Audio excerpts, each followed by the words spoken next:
Hello everyone, this is Deepika. Welcome to Let's Crack Super TET and KVS Preparation channel. Now, today in this video, we are going to discuss next 5 questions of UP Assistant Teacher exam which was held on 2018. Okay, as we have already discussed 10 questions. Okay, now in this video we are going to discuss 5 questions and remaining 5 questions we will discuss in our further video. Okay, so let's start our video. What question says, just a minute, 66 number question, यदि 6 पुरुष की 15 दिन की मजदूरी 2100 रुपये है तो 9 पुरुषों की 12 दिन की मजदूरी ज्ञात करिए. ठीक है, अब आपको सिंपल, अगर आपने फॉर्मूला पढ़ा है M1D1/W1 is equal to M2D2/W2, तो आप इसे इजीली कैलकुलेट कर लोगे. अब हम इसे कैलकुलेट भी कर लेते हैं without wasting our time. Copy पे चलते हैं हम ना. क्वेश्चन अब अपना स्टार्ट करते हैं हम अपनी कॉपी पे. क्वेश्चन में दे के रखा था आपको कि, तो आपको फॉर्मूला यहाँ पे लगेगा M1D1/W1 is equal to M2D2/W2. ठीक है, अब आप इसे ऐसे क्रॉस मल्टीप्लाई कर दोगे तो ईजिली आपको समझ में आ जाएगा.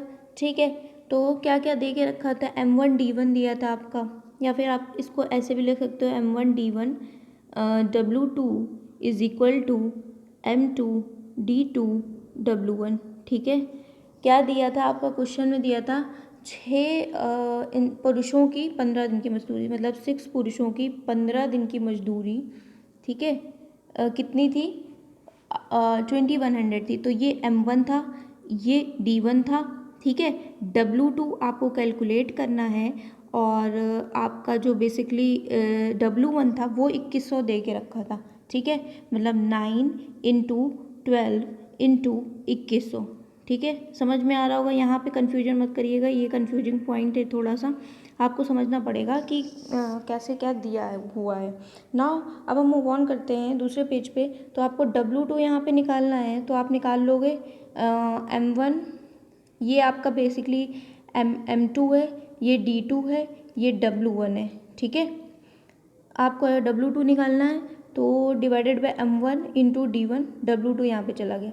3 2 = 6, 3 3 = 9 और 3 5 = 15, 2 6 = 12, 5 4 = 20, 5 4 = 20, 1 कैरी लगी, 5 4 = 21, 5 4 = 20, 2 = 0. ठीक है, जस्ट अ मिनट, गड़बड़, एक सेकेंड, क्लियर ऑल तो करना नहीं है. हाँ, ये आप नीचे कट कर लो. जस्ट अ मिनट, पेन कहाँ गया, जस्ट अ मिनट.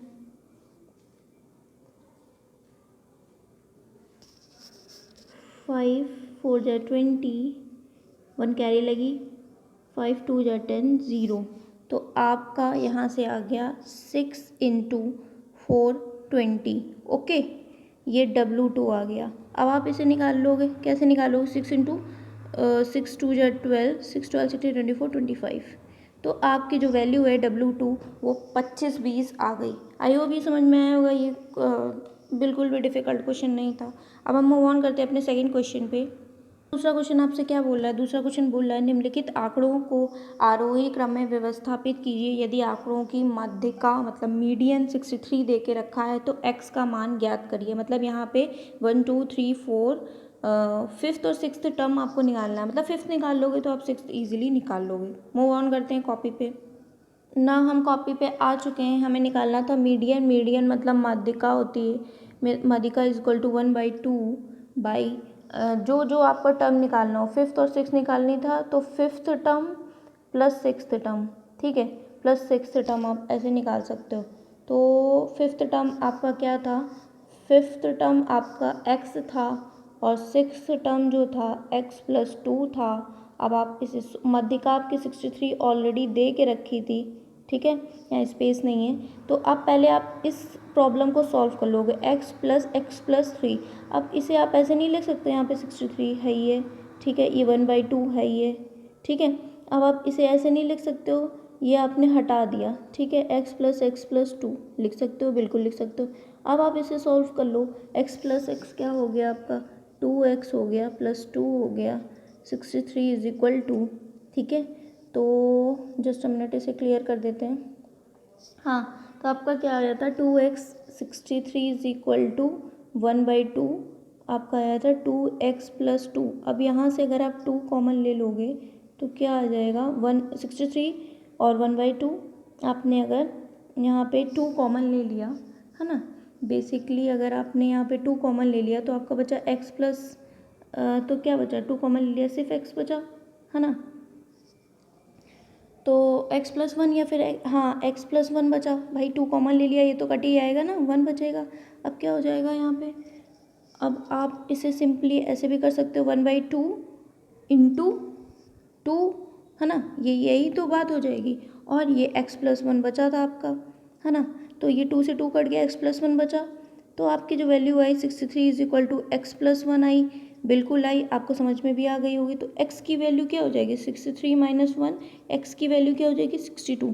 x अगर आपका 62 है तो x+2 क्या हो जाएगा 62 + 3 इज इक्वल टू 65। तो आई होप ये समझ में आ गया होगा, क्वेश्चन बहुत ईजी सा था, कुछ भी इसमें टिपिकल ऐसा नहीं था, बस आपको थोड़ा सा ध्यान रखना है फॉर्मूले को। Now we move on to our second question. Now हम अपने सेकेंड क्वेश्चन पे मूव ऑन करते हैं, 2 क्वेश्चन हमने कर लिए हैं, थर्ड क्वेश्चन पे मूव ऑन करते हैं। यदि साधारण ब्याज पर रखा गया कोई धन 25 वर्षों में स्वयं दोगुना हो जाता है तो ब्याज की वार्षिक दर ज्ञात करिए, ठीक है। कॉपी पे मूव ऑन करते हैं हम, कॉपी पे हम आ चुके हैं अपनी। क्वेश्चन में आपसे पूछा गया था कि साधारण ब्याज पर रखा गया कोई धन अपने आप में 25 वर्षों में दुगना हो जाता है, तो आपको मतलब रेट फाइंड आउट करनी है ना। तो कोई धन आपने सिंपल इंटरेस्ट भी नहीं पता, आपने इसे लेट पी कर लिया, प्रिंसिपल भी नहीं पता है, पी कर लिया। रेट आपको निकालनी है, कोई धन 25 वर्षों में 25 कर लिया, डिवाइडेड बाय 100 कर लिया, ठीक है। पी से पी कटा तो r इज इक्वल टू 100/25 हो गया, 25 चौके 100 मतलब r इज इक्वल टू आपका 4% हो गया, तो 4% आ गया। आप ऐसे नॉर्मल भी ऐसे गणित लगा के कर सकते हो और ये फॉर्मूले से भी कर सकते हो इसे। आई होप ये भी आ गया होगा सिंपल क्वेश्चन। मतलब फोर्थ क्वेश्चन क्या बोला है, 10 सेमी त्रिज्या वाले एक वृत्त की एक जीवा की लंबाई 16 सेंटीमीटर है, वृत्त के केंद्र से जीवा की दूरी ज्ञात करिए। क्वेश्चन बोल रहा है 10 सेंटीमीटर त्रिज्या वाले मतलब रेडियस दी है 10 सेंटीमीटर, जीवा मतलब कॉर्ड की लंबाई 16 सेंटीमीटर दी है, वृत्त के केंद्र से जीवा की लंबाई ज्ञात करनी है आपको। कुछ नहीं करना था, सिंपल आप वृत्त की बात की आपने ये बनाया, बोला कॉर्ड ये भी होती है, ये भी होती, कहीं से भी जो ये होती है, ये आपकी ये कॉर्ड होती है, सबको पता होगा, ठीक है। अब आप क्या करोगे कि कॉर्ड आपने एक बना ली, 2 नहीं, एक ही बनाओ, ठीक है। आपने एक कॉर्ड बना ली, ठीक है, जस्ट अ मिनट, आपने एक कॉर्ड बना ली, ठीक है। कॉर्ड आपकी ये है 16 सेंटीमीटर की। अब बोल रहे हैं त्रिज्या मतलब जो ये हाफ हुई, मतलब त्रिज्या ये आप इतनी भी ले सकते हो, ये त्रिज्या है, ये पूरी डायमीटर होती है, ये रेडियस होती है, ये यहाँ से भी अगर लोगे तो ये भी त्रिज्या हुई, तो ये आपने माना 10 सेंटीमीटर है, ठीक है। ये आपकी 10 सेंटीमीटर मैं यहाँ बता देती हूँ, ये 16 सेंटीमीटर थी पूरी, जस्ट अ मिनट, पूरा ही रफ करना पड़ेगा, बहुत खिचड़ी हो गई है इसमें, ये मैं इसमें पूरा बताती हूँ, ठीक है। ये पूरी 16 सेंटीमीटर थी, ठीक है। यहाँ से यहाँ तक आपने यहाँ से लेट कर ली, तो ये कितनी है आपकी 10 सेंटीमीटर है, ठीक है। आपको यहाँ से यहाँ तक दूरी निकालनी है, आपको आराम से निकाल नहीं लोगे, आराम से निकाल लोगे, ABC से लेट कर लो। कैसे निकालोगे, अपना वही फॉर्मूला लगा के कि भाई AB का square is equal to BC का स्क्वायर प्लस CA का स्क्वायर, है ना। तो AB का स्क्वायर क्या था, AB की वैल्यू हमने क्या मानी थी 10, तो 10 का स्क्वायर, है ना। BC का स्क्वायर, BC क्या माना था हमने, BC एक सेकेंड वेट, जब ये 16 है तो ये 8 नहीं होगी, ये 8 नहीं होगी, ये आधी आधी है ना, जस्ट अ मिनट, ये आधी है तो मतलब ये 8 होगी, ठीक है। तो BC आपकी 8 हुई, ठीक है। AB आपकी 10 हुई, मैंने दिखा दी इमेज में आपको कैसे क्या होगा, ठीक ना। हम अपना फिर से पेन लेके आपको बताने की कोशिश करते हैं। 10 का स्क्वायर इज इक्वल टू 8 का स्क्वायर, है ना, 8 का स्क्वायर प्लस सी ए का स्क्वायर, है ना, 10 का स्क्वायर 100 हुआ, 8 का स्क्वायर 64 हुआ, प्लस सी ए का square 100 minus 64 is equal to C A का स्क्वायर, मतलब 36 आया is equal to C A का स्क्वायर। सी ए की वैल्यू √36 हो जाएगा सी ए की वैल्यू, तो आपका जो सी ए आ जाएगा, सी ए जो आपका आएगा वो 6 आ जाएगा, आएगा नहीं आएगा, बिल्कुल आ जाएगा। नाउ यही तो क्वेश्चन हमारा बोल रहा था कि वृत्त के केंद्र से जीवा की दूरी ज्ञात करनी है। जीवा की दूरी हमने ज्ञात कर ली 6 सेंटीमीटर, ठीक है। अब बोला है एक परीक्षा में 94% छात्र उत्तीर्ण हुए, 33% छात्र विफल हुए, परीक्षा में कुल कितने छात्र सम्मिलित हुए थे। ये भी सिंपल है अगर आपको फॉर्मूला पता होगा तो। ना बोला गया था क्वेश्चन में आपसे कि परीक्षा में सफल छात्र आपसे बोले गए थे, जस्ट अ मिनट पेन ले लेते हैं। सफल बोला गया था, है ना, सफल का बताया गया था आपको, सफल का प्रतिशत 94 है। तो आपसे मैं बोलूँ कि 94% बच्चे सफल हैं, तो असफल मैं पूछूँ आपसे, बेटा बताओ कि असफल कितने हैं, तो आप बता नहीं दोगे। असफल आपके 6% हो जाएंगे, ठीक है। सफल 94 है तो असफल इतने। अब छात्रों की संख्या याद करनी है, तो छात्रों की संख्या, है ना, छात्रों की संख्या निकालने के लिए इंटू 6/100 इज इक्वल टू 33% आपका दे के रखा था क्वेश्चन में, इसलिए मैंने बराबर है 33 के, ठीक है। 33% आपका क्वेश्चन में क्या दिया था, तो 33% छात्र विफल हुए थे, ठीक है।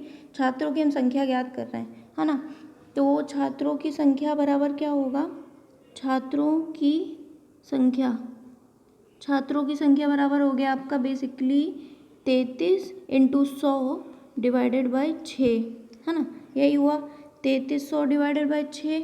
इसे आपने काटा तो बेसिकली 550 550 कुल छात्र थे, ठीक है। क्योंकि छात्रों की आपको क्वेश्चन में दिया था एक परीक्षा में 94% छात्र उत्तीर्ण हुए, तो हमने 94 उत्तीर्ण लिख लिए थे, असफल लिख लिए थे 6%। असफल का रेशियो दे के रखा था, तो हमने असफल के बराबर रख दिया रेशियो को। इस अकॉर्डिंग हमने छात्रों की संख्या फाइंड आउट कर ली। आई होप ये क्वेश्चन समझ में आ गया होगा।